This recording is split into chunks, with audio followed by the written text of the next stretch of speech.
আমি যখন প্রথম কুলম্বের সূত্র শিখেছিলাম তখন আমার মনে না একটা প্রশ্ন জেগেছিল। খুব সহজেই সেই প্রশ্ন সমাধান আমি করতে পারিনি, অনেক পরে পেরেছি। তোমাদের মনেও এই একই প্রশ্ন আছে, অনেকেরই আছে। কি প্রশ্ন? এই যে কুলম্বের সূত্র, দুটি স্থির বিন্দু আধানের মধ্যে পারস্পরিক ইত্যাদি ইত্যাদি। এখন এই যে কথাটা, দুটি স্থির বিন্দু আধানের, আচ্ছা বিন্দু মানে এর কোনো ডাইমেনশন নেই, দৈর্ঘ্য নেই, প্রস্থ নেই, উচ্চতা নেই, তার মানে আয়তন নেই। তাহলে এই রকম একটা বস্তু আবার সেটা আহিত, এইটা কিছুতে বুঝতে পারছি না। যে বিন্দু আধান, বিন্দু তার কোনো আয়তন নেই, সেটা আবার আহিত, সেটা কি করে হয়? তাহলে আমরা আগে শিখে নেব বিন্দু আধান বা পয়েন্ট চার্জ বলতে ঠিক কি বোঝায়। হ্যাঁ, এইটার জন্য আমরা দুটো সিচুয়েশন বিবেচনা করব। মনে করো দুটো অভিন্ন গোলীয় পরিবাহী নিয়েছি, ধরো প্রত্যেকটির ব্যাস 10 সেমি এবং এই দুটোই আহিত। এদেরকে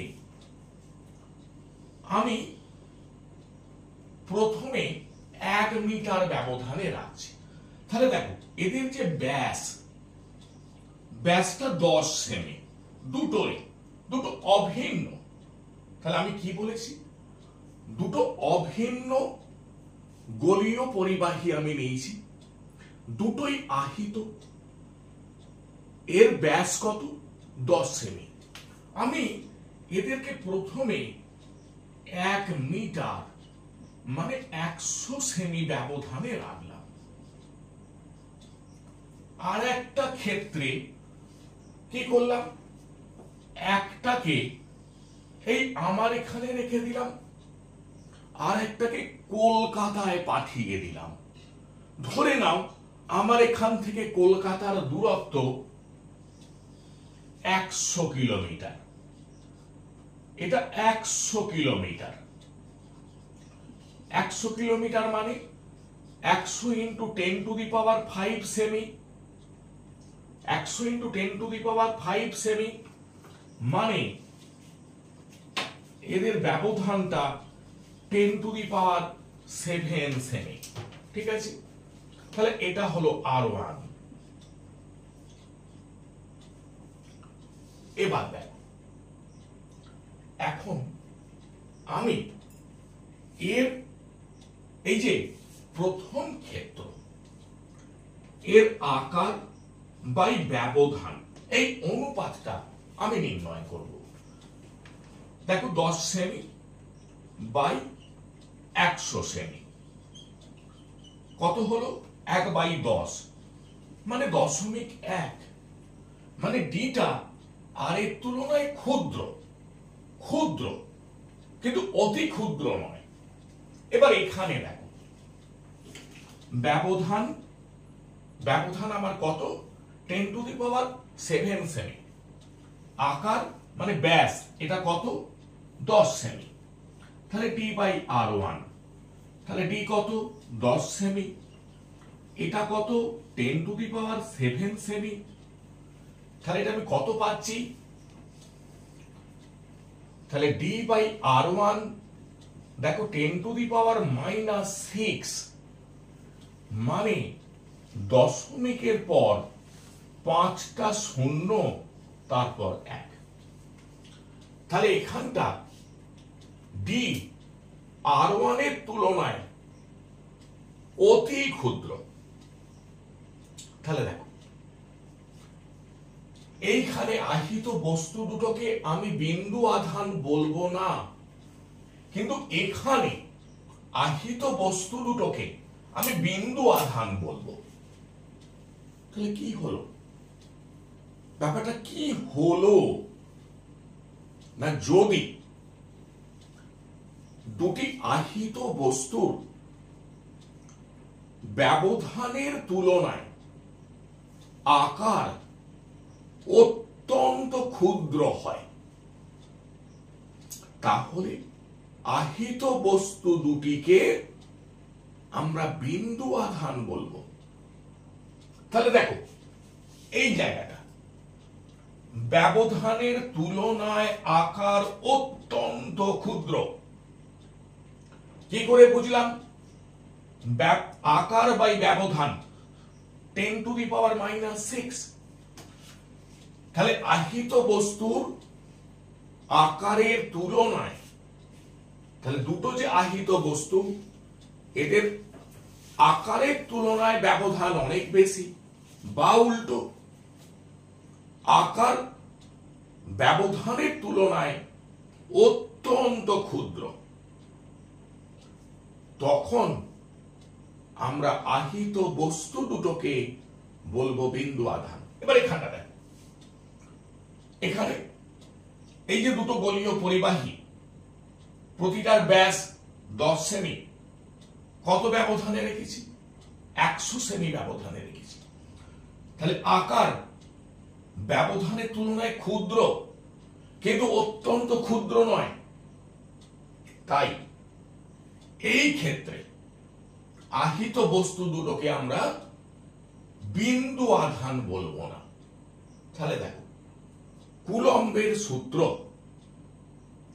এখানে অবশ্যই বিন্দু আধান ব্যাপারটা আমাদের জানতে হবে। তাহলে আমরা বুঝে গেলাম যে বিন্দু আধান বলতে কি বুঝবো। এবার দেখো তো, ঠিক আছে, বিন্দু আধান না হয় আমি বুঝে ফেললাম, কিন্তু আধান কি? এই যে ধরো আমি এতক্ষণ ধরে বলে যাচ্ছি বিন্দু আধান বিন্দু আধান, বাট আধান কি? সেটা কি?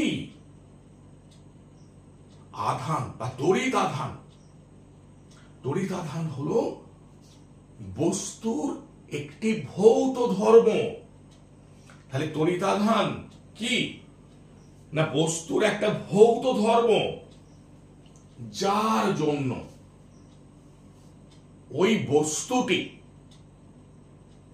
একটি অনাহিত বা একটি তড়িৎগ্রস্ত বস্তুর ওপর বল প্রয়োগ করে।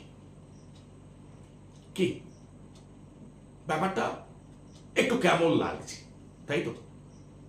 দেখ, ধরো এই যে দুটো বস্তু, মনে করো এটা আহিত, এটা আহিত বস্তু, এটা অনাহিত। তাহলে এই আহিত বস্তুটা অনাহিত বস্তুর উপর একটা বল প্রয়োগ করবে। আবার যদি এই বস্তুটা আহিত হয়, তাহলে তাকেও এই বল প্রয়োগ করবে। এখন দেখ, এই যে আমরা শিখেছি তড়িতাধান দু ধরনের, ধনাত্মক তড়িতাধান, ঋণাত্মক তড়িতাধান। হ্যাঁ, এটা কে নামকরণ করেছে? বিজ্ঞানী বেঞ্জামিন ফ্র্যাঙ্কলিন। বিজ্ঞানী বেঞ্জামিন ফ্র্যাঙ্কলিন এই তড়িতাধানের নামকরণ করেছিলেন, যে এটা ধনাত্মক, এটা ঋণাত্মক। মানে ব্যাপারটা কেমন দেখো, মনে করো আমি এই দুটো বস্তুকে ঘর্ষণ করলাম, এটা থেকে কিছু ইলেকট্রন এটাতে চলে গেল, এটা থেকে কিছু ইলেকট্রন এটাতে চলে গেল। তাহলে এটা হলো ধনাত্মক তড়িৎগ্রস্ত, এটা হলো ঋণাত্মক তড়িৎগ্রস্ত। তাহলে এই যে ধনাত্মক এবং ঋণাত্মক এই যে তড়িতাধান নামকরণ করেছিলেন বিজ্ঞানী বেঞ্জামিন ফ্র্যাঙ্কলিন। যাই হোক, আজ আমরা আলোচনা করব ক্লাস 10-এর চলতড়িৎ অধ্যায়। আজকে মূলত আমরা কুলম্বের সূত্র আলোচনা করব। চলতড়িৎ তোমাদের মাধ্যমিকের জন্য খুব গুরুত্বপূর্ণ একটা চ্যাপ্টার। এখান থেকে 12 নম্বর প্রশ্ন মাধ্যমিকে আসে। আমরা এই ক্লাসে এর সমস্ত থিওরি আলোচনা করব এবং ছায়া প্রকাশনীর সহায়িকা বই থেকে অতি সংক্ষিপ্ত প্রশ্ন, এমসিকিউ এবং গাণিতিক উদাহরণ আমরা আলোচনা করব। তোমরা পুরো ক্লাসটা খুব ভালোভাবে দেখো, বাড়িতে ভালোভাবে প্র্যাকটিস করবে, দেখবে খুব সহজে তৈরি হয়ে যাবে। হ্যাঁ, তবে একটা ব্যাপার, তোমাকে কিন্তু না দেখে লিখতে হবে, না দেখে লিখতে হবে। এই প্র্যাকটিসটা কিন্তু খুব জরুরি, ঠিক আছে?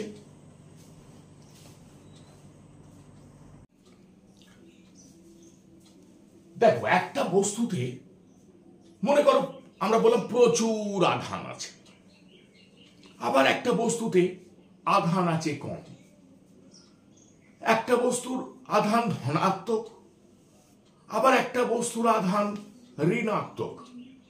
তাহলে একটা বস্তুর আধানকে আমরা লিখব কিভাবে? দেখো, ধরো ইলেকট্রনের আধানের মান ই, তাহলে যে কোনো একটা বস্তুর আধান কি হবে? n ইন্টু ই। যে কোনো একটি বস্তুর আধান হবে n ইন্টু ই। তাহলে n কি? n হলো একটি পূর্ণ সংখ্যা। n কি? n হলো একটি পূর্ণ সংখ্যা। কি? ঠিক আছে? এইটাকে তাহলে কি বলে? এইটাকে বলে আধানের কোয়ান্টায়ন। তাহলে এটাকে বলা হয় আধানের কোয়ান্টায়ন। তাহলে যে কোনো একটা বস্তুর আধান, দেখ, যে কোনো একটি বস্তুর আধান কেমন হবে না? এই যে ইলেকট্রনের আধানের মান তার পূর্ণ সংখ্যার গুণিতক। তাহলে কি? ইলেকট্রনের আধানের মান তার পূর্ণ সংখ্যার গুণিতক। এইটা হবে একটা বস্তুর আধান। তাহলে সেটা ধনাত্মক হতে পারে, ঋণাত্মক হতে পারে, কিন্তু হবে এমন। তাহলে এটাকে আমরা কি বললাম? এটাকে বললাম আধানের কোয়ান্টায়ন। এইবার দেখো, এবার আমরা আর একটা বিষয় আলোচনা করব। কি না? আধানের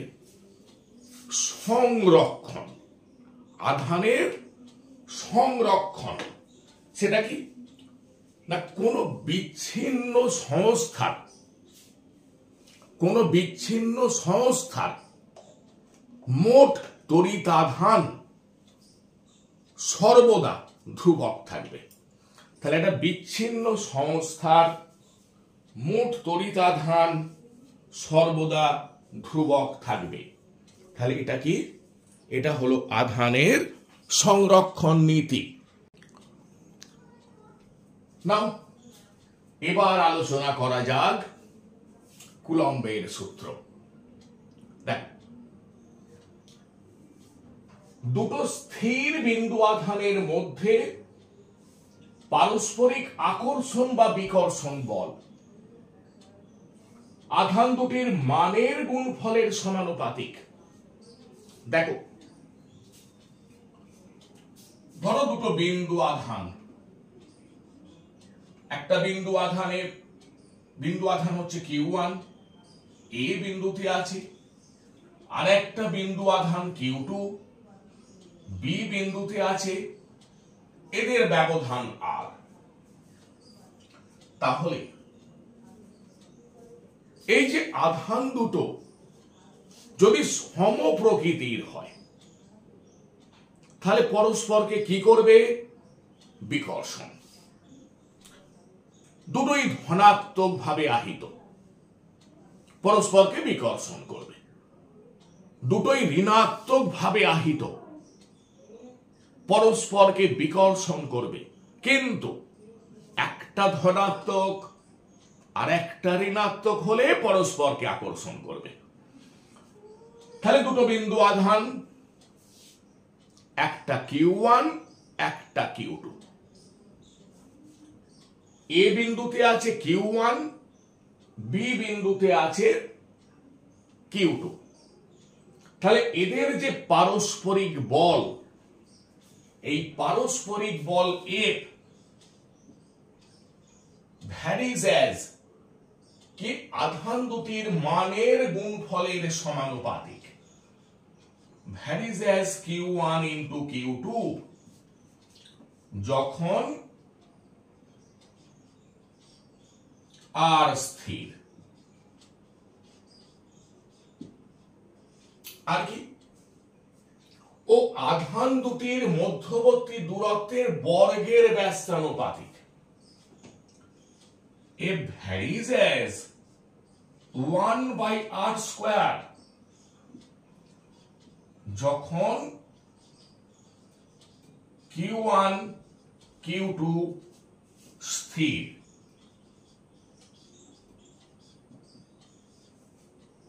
তাহলে ব্যাপারটা কেমন দাঁড়ালো? কেমন দাঁড়ালো ব্যাপারটা? ধরো দুটো বিন্দু আধান Q1 এবং Q2, এদের ব্যবধান আর। আমি যদি আধান দুটোকে অপরিবর্তিত রেখে ব্যবধানকে দ্বিগুণ করে দিই, দূরত্বের বর্গের ব্যস্তানুপাতিক। তাহলে দ্বিগুণ, 2 এর বর্গ 4, ব্যস্তানুপাতিক 1/4। তাহলে পারস্পরিক বল কত হয়ে যাবে? পূর্বের 1/4 অংশ। কি ঠিক আছে? এইবার দেখো, তাহলে যৌগিক ভেদের যে নিয়ম, সেখান থেকে আমি কি লিখতে পারি? A varies as Q1 Q2 by r square যখন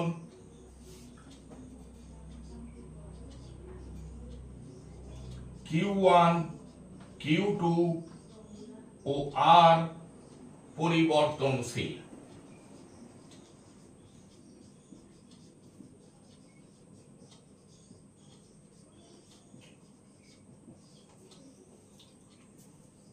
ঠিক আছে, হলো?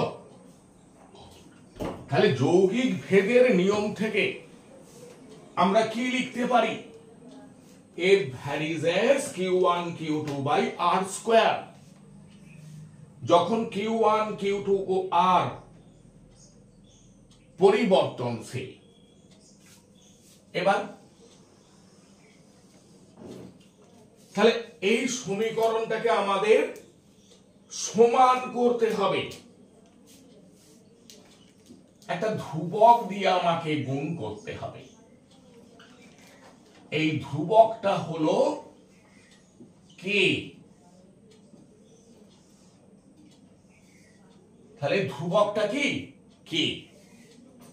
তাহলে এই যে ধ্রুবক, এই ধ্রুবকটা কিসের উপর নির্ভরশীল? আধান দুটো যে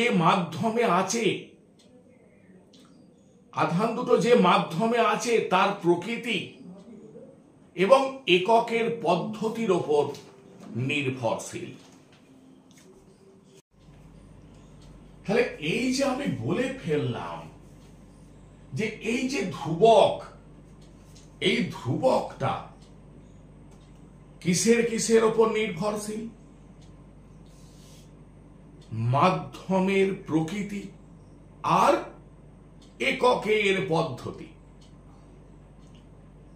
মাধ্যমের প্রকৃতি আর এককের পদ্ধতি। আচ্ছা, মাধ্যমের প্রকৃতি কি, কেমন, ব্যাপারটা কি, এ তো ঠিক বুঝে উঠতে পারছি না। মনে কর দুটো সম প্রকৃতির বিন্দু আধান। সম প্রকৃতির মানে ধরো দুটোই ধনাত্মক, কি ধরো দুটোই ঋণাত্মক, শূন্য স্থানে আছে। এদের পারস্পরিক বল হয়ে গেল 6 নিউটন। এদের মাঝখানটা মানে এদের পুরো মাধ্যমটা মাইকা রেখে দেয়া হলো।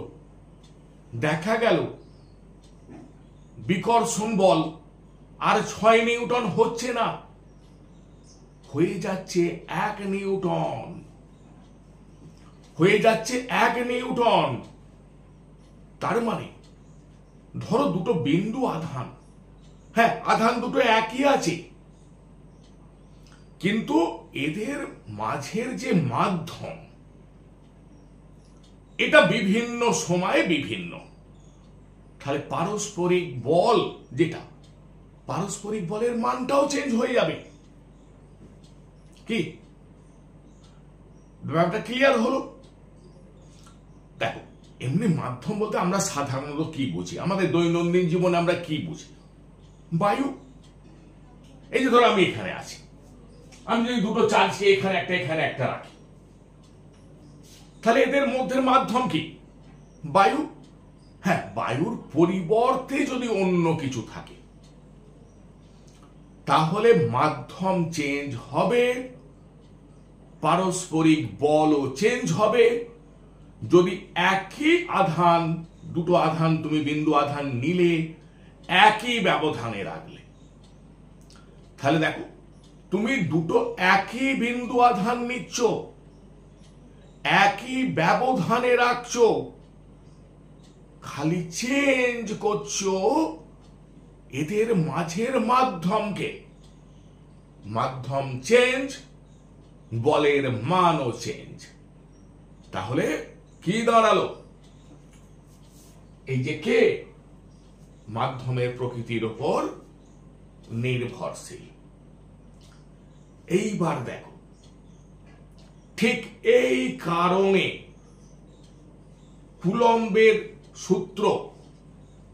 কুলম্বের সূত্র এটাকে আমরা সার্বজনীন বলি না।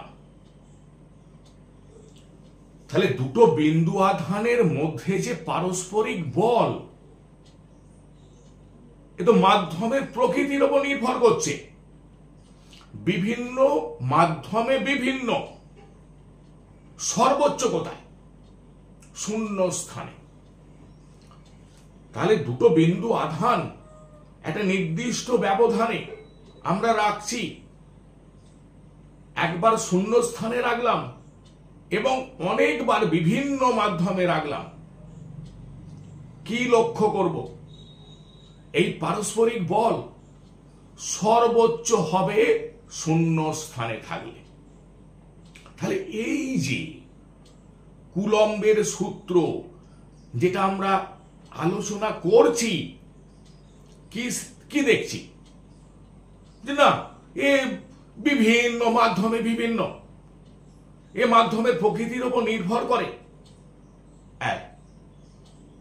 আমরা একে সার্বজনীন বলবো না। তাহলে কুলম্বের যে সূত্র দুটো বিন্দু আধানের জন্য, এটা সার্বজনীন নয়। এবার দেখ, তাহলে এই যে আমরা শিখে ফেললাম সিজিএস পদ্ধতি,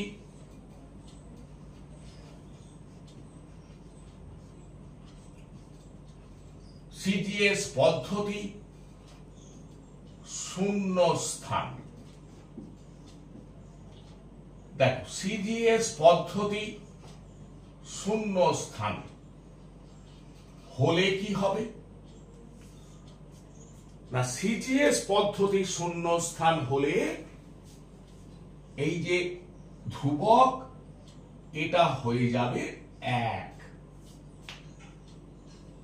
তাহলে সিজিএস পদ্ধতিতে শূন্য স্থানে কুলম্বের সূত্রের যে সমীকরণ F সমান Q1 Q2 by R square হলো। এইবার দেখো, তাহলে আমরা এইখান থেকে এবার সিজিএস পদ্ধতিতে একক আধান কি সেটা শিখে ফেলবো। দেখো, একক একটা তো জানতেই হবে নাকি। আমরা যে এই যে ভরের একক শিখে ফেলেছি, এসআইতে কেজি, সিজিএস পদ্ধতিতে গ্রাম। আমরা দৈর্ঘ্যের একক সিজিএস পদ্ধতিতে শিখে ফেলেছি সেন্টিমিটার, এসআইতে মিটার। তাহলে আমাদের আধানেরও তো শিখতে হবে নাকি, যে সিজিএস পদ্ধতিতে আধানের একক কি, কি এসআইতে একক কি, কি শিখতে হবে তো। তা দেখো, সিজিএস পদ্ধতি, তাহলে আমি এমন করছি, Q1 সমান Q2 সমান Q, R সমান 1 সেমি, F সমান 1 ডাইন। আমি ধরে ফেললো, বসিয়েও দিচ্ছি। তাহলে একটা 1, Q1 Q2 মানে Q স্কয়ার, R স্কয়ার মানে 1, তাহলে Q স্কয়ার মানে 1, তাহলে Q মানে হলো প্লাস মাইনাস 1। পেয়ে গেলুম, পেয়ে গেলুম, কি পেয়ে গেলুম? একক আধান সিজিএস পদ্ধতিতে। তুমি বলবে কই কি হলো, এই তো কিছু তো লিখেছি খালি, এই তো শুধু এরকম Q1 সমান Q2 সমান Q এসব লিখেছি, কই একক আধান কই? দেখ, Q1 সমান Q2 সমান Q,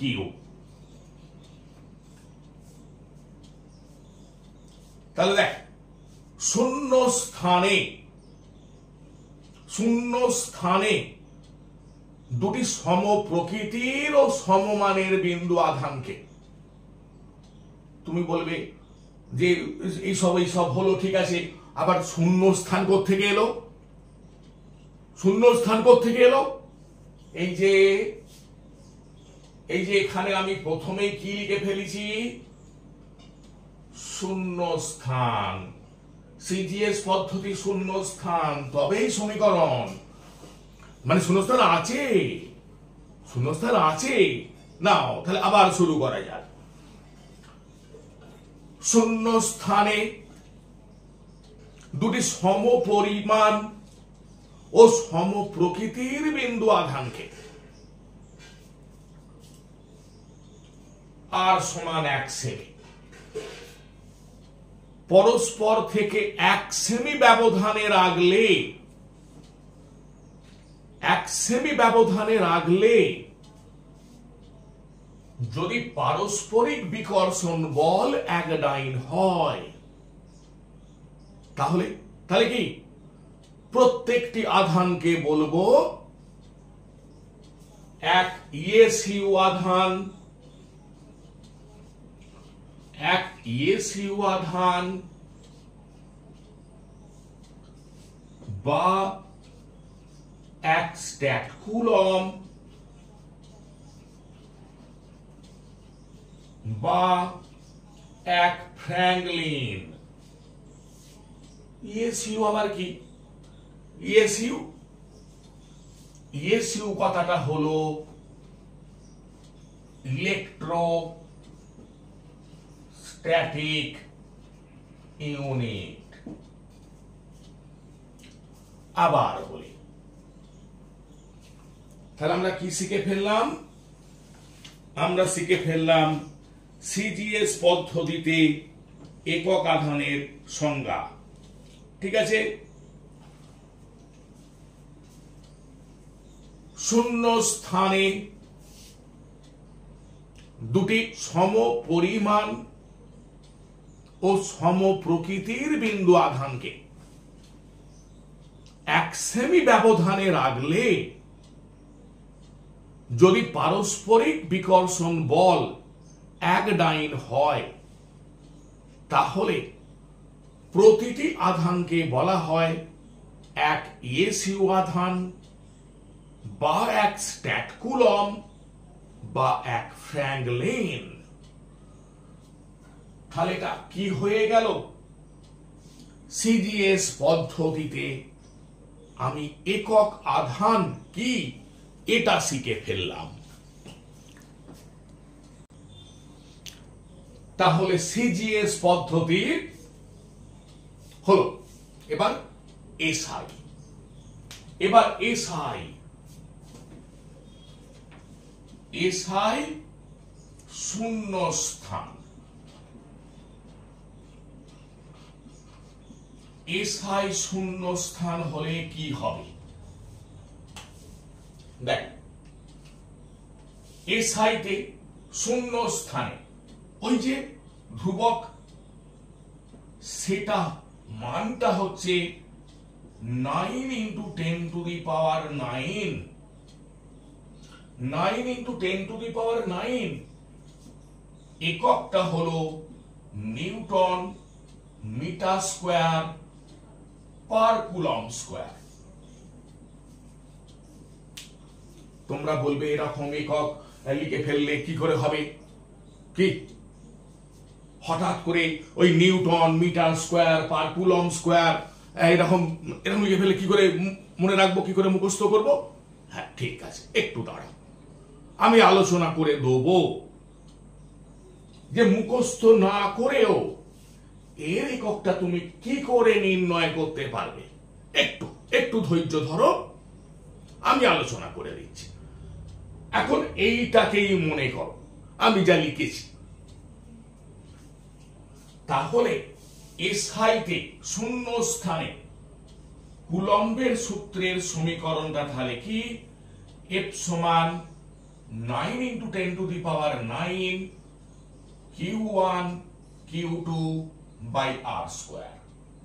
ঠিক আছে, তাহলে এখান থেকে আমাকে একক আধানের যে সংজ্ঞা সেটা শিখে ফেলতে হবে।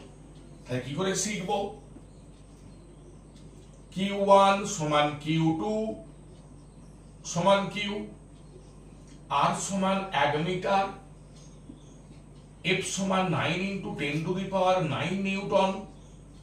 এখানে বসিয়ে দিই, তাহলে F এর জায়গায় 9 × 10⁹, ডান দিকে আছে 9 × 10⁹, Q1 Q2 মানে Q স্কয়ার, R স্কয়ার মানে 1। তাহলে 9 × 10⁹ আমি কেটে দিলুম, তাহলে Q স্কয়ার মানে হলো 1, Q হলো প্লাস মাইনাস 1, সেই 1 চলে এসছে, সেই 1 চলে এসছে। নাও এবার সাজাই শূন্য স্থানে। তাহলে প্রথম কথাটা, তাহলে দেখো এই যে যখন আমি আধানের সংজ্ঞা আলোচনা করছি, সিজিএস পদ্ধতি হতে পারে, এসআই হতে পারে। তাহলে প্রথম কথাটা কি? শূন্য স্থানে। প্রথম কথাটা কি? শূন্য স্থানে।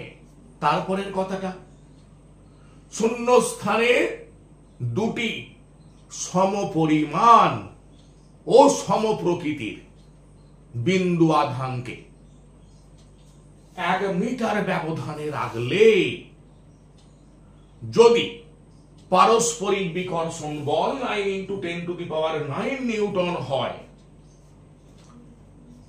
9 × 10⁹ নিউটন হয়, তাহলে প্রত্যেকটি আধানকে বলা হবে এসআইতে একক আধান বা 1 কুলম।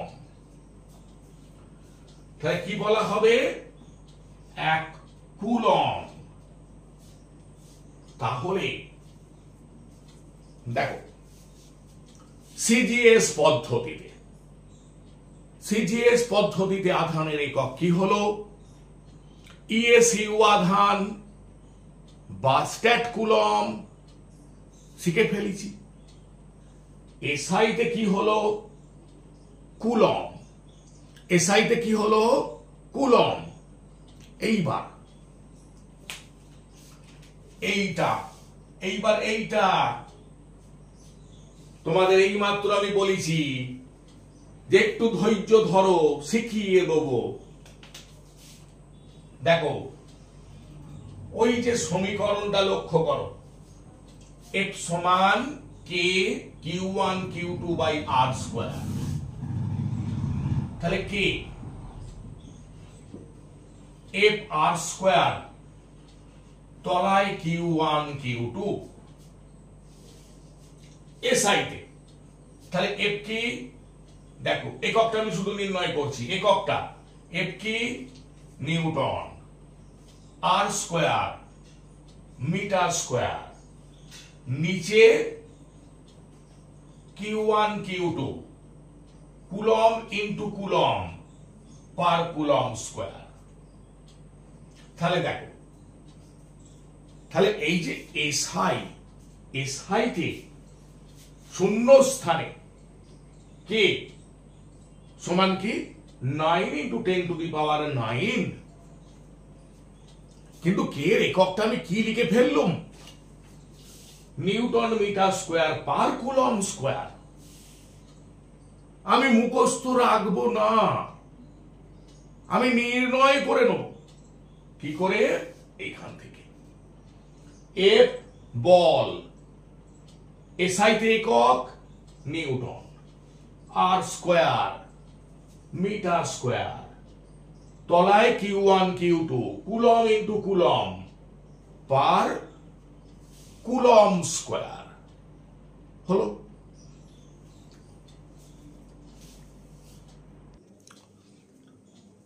এবার ধরো এই তো এত কিছু আলোচনা হলো, এখন তোমাকে বলছে যে আচ্ছা এই যে কুলম্বের সূত্র আমরা শিখে ফেললাম, এটা প্রযোজ্য হবার শর্তটা কি? কখন প্রযোজ্য হবে? দুটি স্থির বিন্দু আধানের ক্ষেত্রে কুলম্বের সূত্রটা প্রযোজ্য। তাহলে কুলম্বের সূত্র প্রযোজ্য হবার শর্ত কি? দুটি স্থির বিন্দু আধানের ক্ষেত্রে। তাহলে দুটি স্থির বিন্দু আধানের ক্ষেত্রে কুলম্বের সূত্রটি প্রযোজ্য।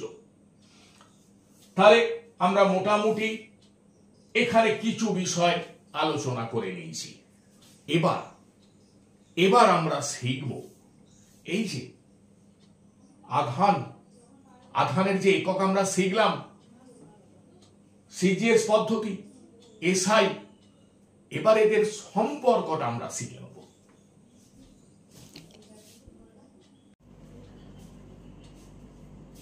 এসআইতে একক আধান কুলম,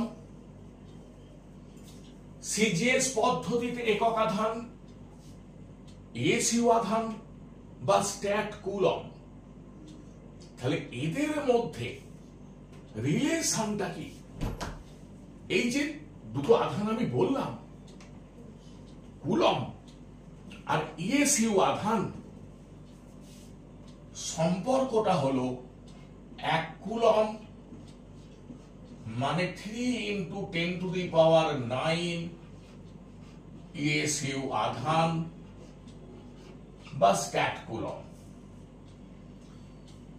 এবার আমরা একটু শিখে নেব এটা কিভাবে পেলাম একটু শিখে নেব। দেখো, যখন আমি কুলম্বের সংজ্ঞা আলোচনা করি, কি শিখলাম? 1 কুলম মানে দুটো বিন্দু আধানকে যদি 1 মিটার ব্যবধানে রাখা হয়, তাহলে পারস্পরিক বিকর্ষণ বল কত হয়? 9 into 10 to the power 9 Newton. এখন আমি ধরে নিচ্ছি, মনে করি 1 কুলম মানে এক্স ইএসইউ আধান।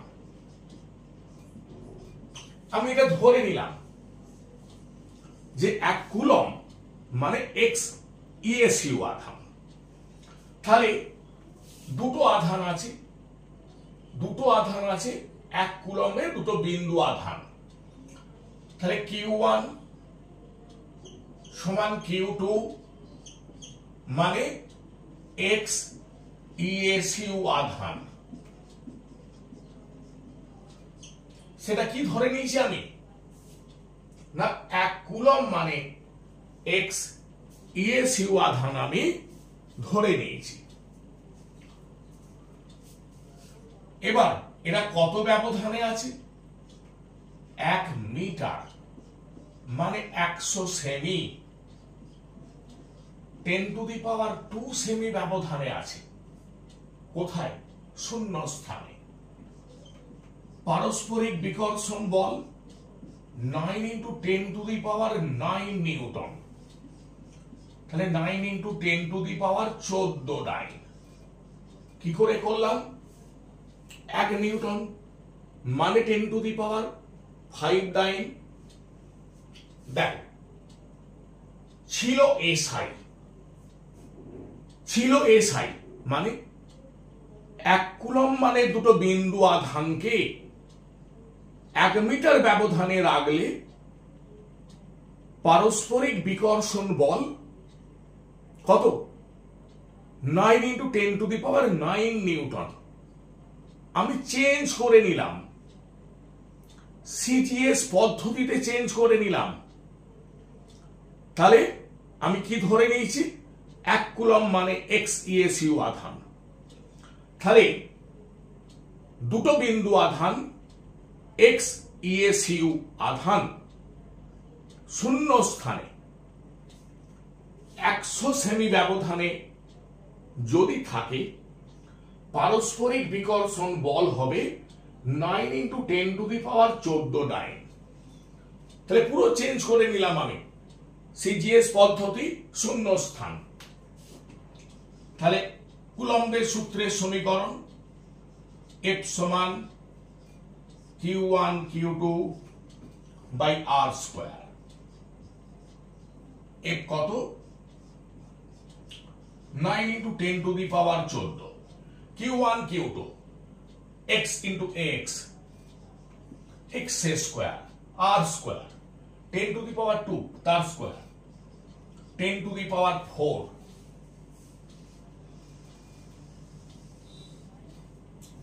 তাহলে কি দাঁড়াচ্ছে? x স্কয়ার 9 × 10⁻14 তাকে 10⁻⁴ দিয়ে গুণ করলে 9 × 10⁻18 বর্গমূল করলাম, x মানে 3 × 10⁹9। তাহলে অতএব 1 কুলম মানে 3 × 10⁹9 ইএসইউ আধান বা স্ট্যাট কুলম। তাহলে আমরা শিখে ফেললাম যে আধানের এসআই একক এবং সিজিএস এককের মধ্যে সম্পর্ক। এবার দেখো, কিছু ব্যবহারিক একক আছে। ব্যবহারিক যেমন ধরো মিলিকুলম। 1 মিলিকুলম, মিলি মানে আমরা জানি 10⁻³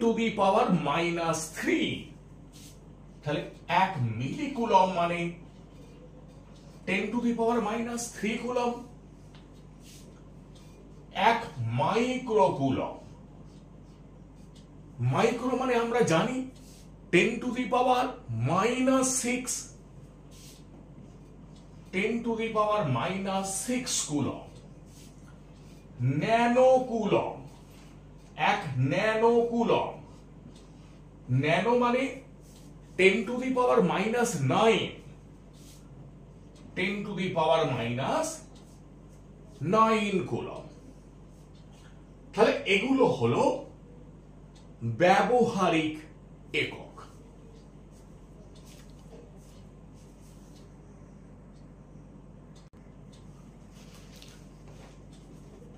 এই যে আলোচনাটা আমাদের হচ্ছে চলতরিৎ, তোমরা বাড়িতে কিন্তু বারবার পড়বে এবং খাতায় না দিকে লিখবে। তাহলে বারবার এটা পড়তে হবে এবং না দেখে লিখতে হবে। দেখো, এবার আমরা যে আলোচনাটা করে ফেললাম, এখান থেকে আমরা কিছু এমসিকিউ, কিছু অতি সংক্ষিপ্ত প্রশ্ন আলোচনা করব। দেখো, আমরা যে আলোচনাটা করে ফেলেছি বা যে আলোচনাটা করতে যাচ্ছি, তোমরা কোথায় পেয়ে যাবে? ছায়া প্রকাশনের এই যে টেক্সট বই ক্লাস 10-এর এবং ছায়া প্রকাশনের এই যে সহায়িকা বই, এই দুটো বইয়ে তোমরা পেয়ে যাবে। তোমরা যদি এই বই দুটো সংগ্রহ করে নাও, তাহলে ক্লাস করতে তোমাদের খুব সুবিধা হবে। দেখো, তাহলে এখন আমি যে আলোচনাটা করলাম, মানে কুলম্বের সূত্র সংক্রান্ত, সেখান থেকে আমি প্রথমে কিছু এমসিকিউ আলোচনা করব। হ্যাঁ, এমসিকিউটা কোথা থেকে আলোচনা করব? ছায়া প্রকাশনের সহায়িকা বই থেকে। দেখো, ক্লাস 10-এর যে সহায়িকা বই, তার পেজ নাম্বার 195। এখানে তোমরা যে এমসিকিউ গুলো আমি আলোচনা করব, সেগুলো সবই তোমরা পেয়ে যাবে। দেখ, প্রথম যে এমসিকিউটা আছে, বলছে তড়িতাধান কি কি অপশন? 1 প্রকার, 2 প্রকার, 3 প্রকার, 4 প্রকার। তাহলে এটা প্রশ্ন, কি প্রশ্ন না, তড়িতাধান কত প্রকার? আমরা শিখেছি তড়িতাধান 2 প্রকার। তড়িতাধান 2 প্রকার, ধনাত্মক, ঋণাত্মক। এবার দেখ, বলছে নিচের কোনটি তড়িতাধানের একক? 4টে অপশন, কি কি? Volt, ohm, coulomb, watt. তাহলে এই যে 4টে আমরা শুনলাম অপশন, কোন উত্তরটা সঠিক? কুলম। কুলম হলো তড়িতাধানের একক।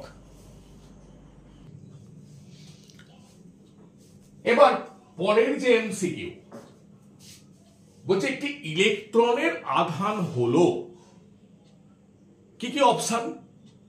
-3.2 ইন্টু 10⁻⁻19 কুলম, এটা নয়। তারপরের অপশন -1.6 10⁻⁻19 কুলম, হ্যাঁ, এটা ঠিক। তাহলে একটি ইলেকট্রনের আধান -1.6 10⁻⁻19 কুলম। এবার দেখো, বলছে পরের যে প্রশ্ন, অত্যন্ত ইম্পর্টেন্ট একটা প্রশ্ন, 2 কুলম আধান, দেখো 2 কুলম আধান কটি ইলেকট্রনের আধানের মানের সঙ্গে সমান? তাহলে 2 কুলম আধান কয়টি ইলেকট্রনের আধানের মানের সঙ্গে সমান? সকলে দেখো, দেখো একটা ইলেকট্রনের আধানের মান আমরা মোটামুটি কি ধরে নিই? 1.6 10⁻⁻19 কুলম। তাহলে আমি ধরে নিলাম যে 1 কুলম যে আধান, nটি ইলেকট্রনের আধানের মানের সঙ্গে সমান। তাহলে n কি হবে? 1/e। তাহলে 1 1.6 10⁻⁻19। তাহলে দেখ, তাহলে 1 কুলম একটি ইলেকট্রনের আধানের মান কত? 1.6 10⁻⁻19 কুলম। তাহলে এইটা ভাগ করলে কি আসে? 6.25 ইন্টু 10⁻18। তাহলে দেখ, 6.25 10⁻18 কি পেলাম? 1 কুলম আধান মানে কতগুলো ইলেকট্রনের আধানের মানের সঙ্গে সমান? খুব ইম্পর্টেন্ট একটা প্রশ্ন, খুব ইম্পর্টেন্ট একটা প্রশ্ন। তাহলে সেটা কত হলো না 6.25 ইন্টু 10⁻18 তাহলে 2 কুলম আধান মানে সংখ্যাটা কি হবে? একে 2 দিয়ে গুণ, 2 ইন্টু n। তাহলে 2 ইন্টু 6.25 10⁻18 তাহলে 12.5 10⁻18। তাহলে এটা ছিল এমসিকিউ। এবার দেখ এর পরের যে প্রশ্ন, পরের প্রশ্নটা বলছে 0.1 কুলম, মানে 5 নম্বর প্রশ্ন যেটা, 0.1 কুলম মানে কত ইএসইউ আধান? দেখো 5 নম্বর এমসিকিউ। তাহলে 0.1 কুলম, তাহলে 0.1 1 কুলম মানে 3 ইন্টু 10⁻9 ইএসইউ আধান। তাহলে 3 ইন্টু 10⁸ ইএসইউ আধান। এবার দেখো 6 নম্বর প্রশ্ন, কুলম্বীয় বল। এর অপশনটা কি রয়েছে? শুধুমাত্র আকর্ষণ বল, বি এরটা শুধুমাত্র বিকর্ষণ বল, সি এরটা আকর্ষণ বা বিকর্ষণ বল, ডি এরটা আকর্ষণ বা বিকর্ষণ কোনোটিই নয়। তাহলে কুলম্বীয় বল আমরা কি শিখেছি? আধান দুটি, বিন্দু আধান দুটি সমপ্রকৃতির হলে পরস্পরকে বিকর্ষণ করে, বিপরীত প্রকৃতির হলে পরস্পরকে আকর্ষণ করে। তাহলে কুলম্বীয় বল হলো আকর্ষণ বা বিকর্ষণ বল। এবার দেখো আমরা কয়েকটা অতি সংক্ষিপ্ত প্রশ্ন আলোচনা করব।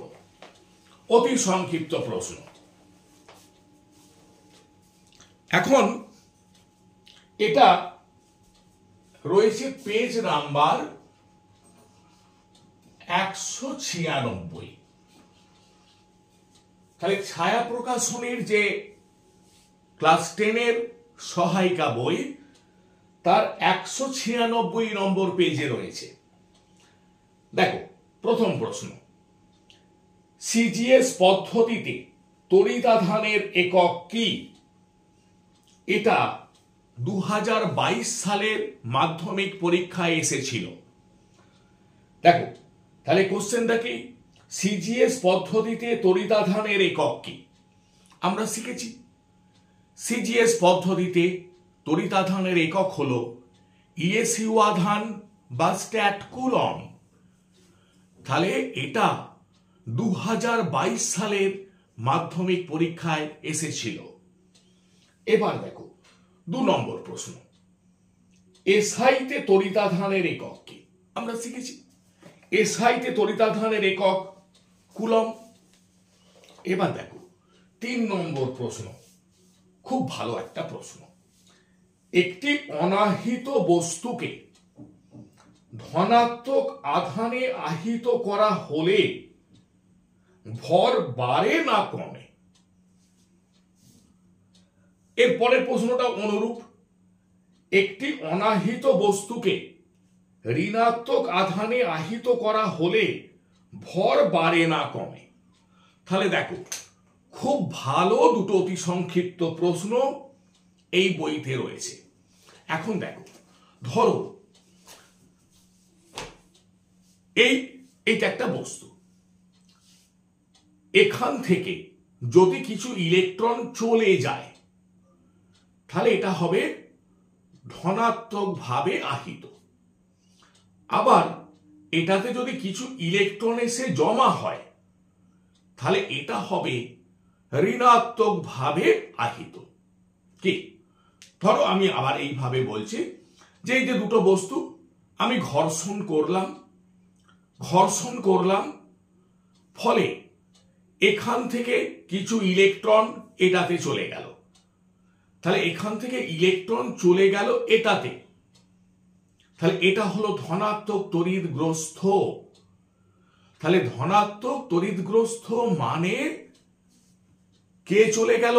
পদার্থটা থেকে ইলেকট্রন চলে গেল। তাহলে ইলেকট্রন যদি চলে যায় ভর কমে যাবে না বেড়ে যাবে? কমে যাবে। তাহলে দেখো, বস্তু নিস্তড়িত, বস্তু ধনাত্মক ভাবে আহিত হলো, মানে বস্তু থেকে ইলেকট্রন চলে গেছে, বস্তুর ভর কমবে। আবার দেখো, বস্তু নিস্তড়িত ছিল, এখন ঋণাত্মক ভাবে আহিত, মানে বস্তুতে কিছু ইলেকট্রন এসেছে, তাহলে ভর বৃদ্ধি পেয়েছে। ঠিক আছে, এবার 6 নম্বর প্রশ্ন, কুলম্বের সূত্রের সমীকরণ। দেখো, কুলম্বের সূত্রের সমীকরণ F সমান K Q1 Q2 by R square. এই যে ধ্রুবক কে এর মান কিসের ওপর নির্ভরশীল? তাহলে কুলম্বের সূত্রের যে সমীকরণ, এখানে কে এর মান কিসের উপর নির্ভরশীল? না, কে এর মান মাধ্যমের প্রকৃতি। তাহলে আধান দুটো যে মাধ্যমে আছে সেই মাধ্যমের প্রকৃতি এবং এককের পদ্ধতির ওপর নির্ভরশীল। কি, ঠিক আছে? আচ্ছা, এবার দেখো কোশ্চেন নাম্বার 7 বলছে এই যে কুলম্বের সূত্রের সমীকরণ F সমান K Q1 Q2 by R square, শূন্য স্থানে সিজিএস পদ্ধতিতে এই কে এর মান কত? তাহলে শূন্য স্থানে সিজিএস পদ্ধতিতে কে কত? 1।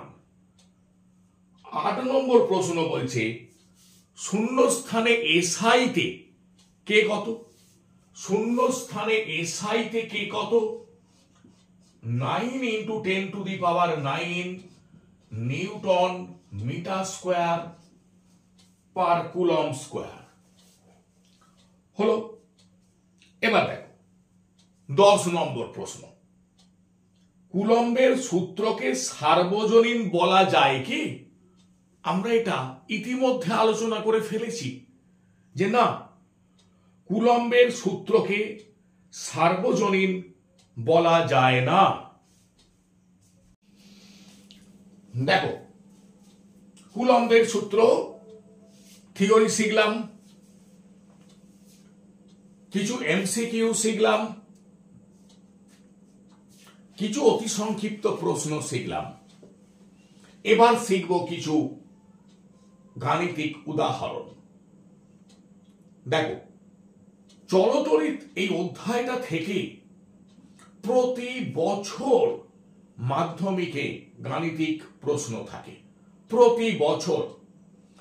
তাহলে এই অধ্যায় থেকে গাণিতিক প্রশ্ন তোমাদের শিখতে হবে। দেখো, এই যে অঙ্ক দুটো, ছায়া প্রকাশনের ক্লাস 10 এর যে সহায়িকা বই তার পেজ নাম্বার 198, পেজ নাম্বার 199-তে রয়েছে। বায়ুতে দুটো বিন্দু আধান 25 ESU ও 12 ESU পরস্পর 5 সেমি ব্যবধানে আছে। এদের পারস্পরিক বল নির্ণয় করো। দেখো, সিজিএস পদ্ধতি, শূন্যস্থান বা বায়ু মাধ্যম, কুলম্বের সূত্রের সমীকরণ, F সমান Q1 Q2 by R square. তাহলে প্রথম যে বিন্দু আধান Q1 কত? 25 ESU। দ্বিতীয় যে বিন্দু আধান সেটা কত? দেখো, দ্বিতীয়টা কত? Q2, 12 ESU আধান। এদের ব্যবধান কত? 5 সেমি। কি চাইছি? পারস্পরিক বল। তাহলে F Q1 25, Q2 12, R square মানে 5 স্কয়ার। তাহলে F 25, 12, তলায় 25 কেটে গেল, তাহলে F হলো 12 9। বাড়িতে একবার দুবার না দেখে প্র্যাকটিস করবে। আর ছায়া প্রকাশনীর এই যে সহায়িকা বই, এটা যদি সংগ্রহ করে নাও তাহলে বাড়িতে তোমাদের প্র্যাকটিস করতে অনেক সুবিধা হবে। এবার দেখো 2 নম্বর অঙ্ক। বায়ুতে দুটো বিন্দু আধান 2 মিটার ব্যবধানে আছে। একটি আধানের মান অপরটির দ্বিগুণ। তাহলে যে দুটো বিন্দু আধান রয়েছে, একটির মান অপরটির দ্বিগুণ। এদের পারস্পরিক বিকর্ষণ বল 7.2 10 নিউটন হলে প্রতিটি আধানের মান কত? তাহলে আমরা আগে দেখে নেব কি কি দেয়া আছে। দেখো, প্রথম বিন্দু আধান Q1 আমি ধরে নিলাম Q কুলম্ব। দ্বিতীয় বিন্দু আধান Q2 2Q কুলম্ব। কেন এমন করলাম? দেখো, একটি আধানের মান অপরটির দ্বিগুণ, তাই একটাকে ধরে নিলাম Q কুলম্ব, অপরটা 2Q কুলম্ব। কুলম্ব কেন ধরে নিলাম? দেখো, এসআইতে, সবই এসআইতে। ব্যবধান 2 মিটার, পারস্পরিক বিকর্ষণ বল 7.2 10 নিউটন। এবার এসআইতে শূন্যস্থানে বা বায়ু মাধ্যমে কুলম্বের সূত্রের রূপ F সমান 9 × 10⁹ Q1 Q2 by R square, বা F 7.2 10⁻10। এটা 9 × 10⁹ Q1 মানে Q, Q2 মানে 2Q, R স্কয়ার মানে 2 স্কয়ার। তাহলে দেখো, আমি ডান দিকে এটাকে ঘুরিয়ে নিচ্ছি। তাহলে 9 × 10⁹, 2 এখানে কেটে গেল, তাহলে Q স্কয়ার, নিচে 2, 7.2 10⁻10, বা Q স্কয়ার সমান, দেখো 7.2 কে 2 দিয়ে গুণ, 14.4। এবার 10⁻10 হলো, এটাকে নামিয়ে দিলাম, 9 10⁹9, তাহলে Q স্কয়ার। দেখো, 10⁻10 10⁻9, তাহলে উপরে 10, 14.4, 10 দিয়ে গুণ করলে 144/9।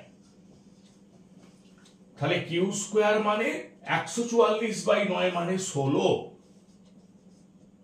তাহলে কিউ মানে প্লাস মাইনাস 4।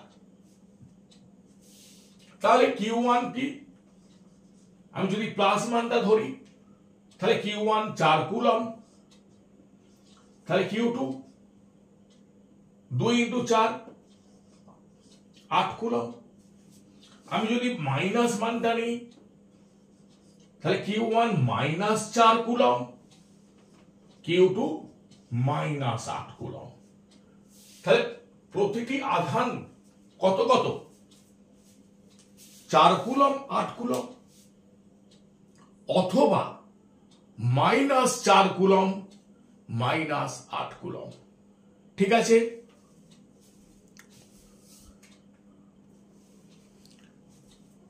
আরো একটা অঙ্ক লক্ষ্য করো। তাহলে দেখো, এই যে আলোচনা হলো তোমরা কিন্তু বাড়িতে খুব ভালোভাবে পড়বে এবং না দেখে লেখার চেষ্টা করবে, এবং সেটা রিপিটেডলি, কারণ এই চ্যাপ্টার খুব ইম্পর্টেন্ট। দেখো কি অঙ্ক, দুটি বিন্দু আধানকে আর ব্যবধানে রাখলে পারস্পরিক তাড়িতিক বল F। ব্যবধান কত হলে পারস্পরিক বল F/2 হবে? ছায়া প্রকাশনীর ক্লাস 10 এর সহায়িকা পেজ নাম্বার 199 এটা পেয়ে যাবে। তাহলে দেখো, আমি মনে করলাম যে দুটো বিন্দু আধান নেওয়া হয়েছে Q1 Q2, তারা প্রথমে আর ব্যবধানে আছে, তাহলে পারস্পরিক বল F সমান K Q1 Q2/r²। এখন আমি এদের ব্যবধান করলাম R1, তাহলে পারস্পরিক যে বল কত হলো, K Q1 Q2/r1²। এবার আমাদের কি বলে দিয়েছে যে এই F1টা হবে F/2।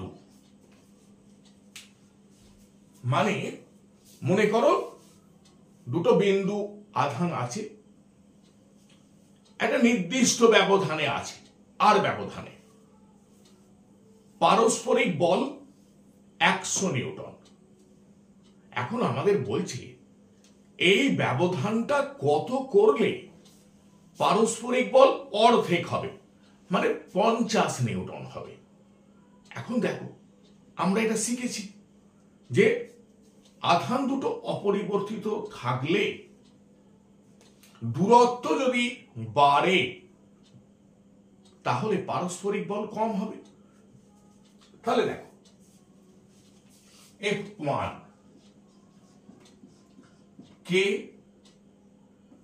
Q1 Q2/r1² 1/2 into F Q1 Q2/r²। K Q1 Q2 কেটে গেল, আমি এটাকে উল্টে দিলাম, r1² মানে 2r², বর্গমূল করলাম, r1 মানে √2r। তাহলে আধান দুটোর পূর্বে যা ব্যবধান ছিল আর, যদি সেটা √2r দূরত্বে থাকে আধান দুটো, বিন্দু আধান দুটো, তাহলে পারস্পরিক বল পূর্বের অর্ধেক হবে। তাহলে এই আলোচনা আজকে এই পর্যন্তই। তোমরা বাড়িতে খুব ভালোভাবে প্র্যাকটিস করবে। আমরা পরবর্তী ক্লাসে তড়িৎ বিভব, তড়িৎ প্রবাহ মাত্রা, এগুলো আমরা আলোচনা করব। সকলে ভালো থেকো।